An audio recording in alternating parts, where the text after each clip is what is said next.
મિત્રો, આપણે બધા કિંજલ દવેને તો ઓળખીએ જ છીએ, પણ શું તમે ક્યારે વિચાર્યું છે કે તેઓ જે ઘરે રહે છે એ ઘર કેટલું સુંદર હશે? આજે આપણે તમને બતાવવા જઈ રહ્યા છીએ કિંજલ દવેનું પોતાનું ઘર, જે આવેલું છે તેમના ગામ જેસંગપુરામાં.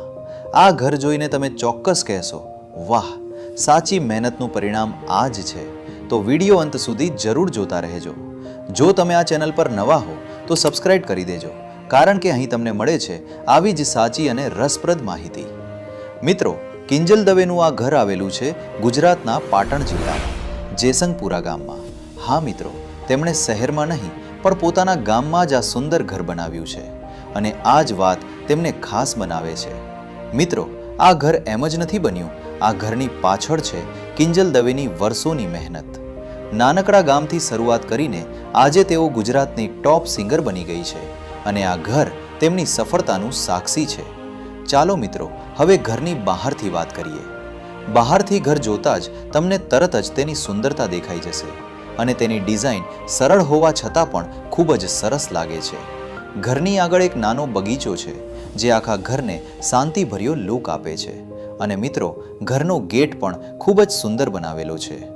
જ્યારે કોઈ આ ઘરમાં પ્રવેશ કરે ત્યારે તેને એક ખાસ લાગણી થાય છે. એવું લાગે કે આપણે કોઈ ખાસ જગ્યા પર આવ્યા છીએ. હવે મિત્રો, ચાલો ઘરની અંદર જઈએ, અને અહીંથી શરૂ થાય છે સાચી સુંદરતા. ઘરની અંદર જઈએ એટલે બધું ખૂબ જ સુંદર રીતે સજેલું દેખાય છે. દિવાલો પર સુંદર ડિઝાઇન કરેલી છે.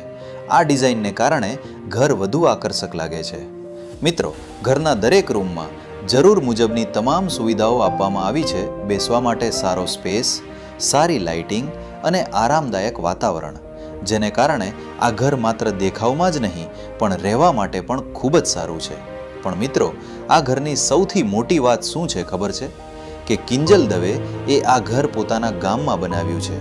આજે ઘણા લોકો શહેરમાં ઘર બનાવે છે, પણ તેમણે પોતાનું ગામ પસંદ કર્યું. આ બતાવે છે કે તેઓ આજે પણ પોતાની જન્મભૂમિ સાથે જોડાયેલા છે.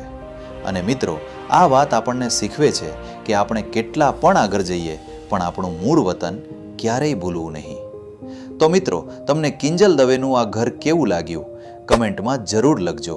અને જો તમને આ વિડીયો ગમ્યો હોય તો લાઈક કરો, શેર કરો અને ચેનલને સબસ્ક્રાઇબ કરવાનું ભૂલતા નહીં. આવી જ સરસ માહિતી માટે અમારી સાથે જોડાયેલા રહો. મળીએ આગળના વિડીયોમાં. જય માતાજી.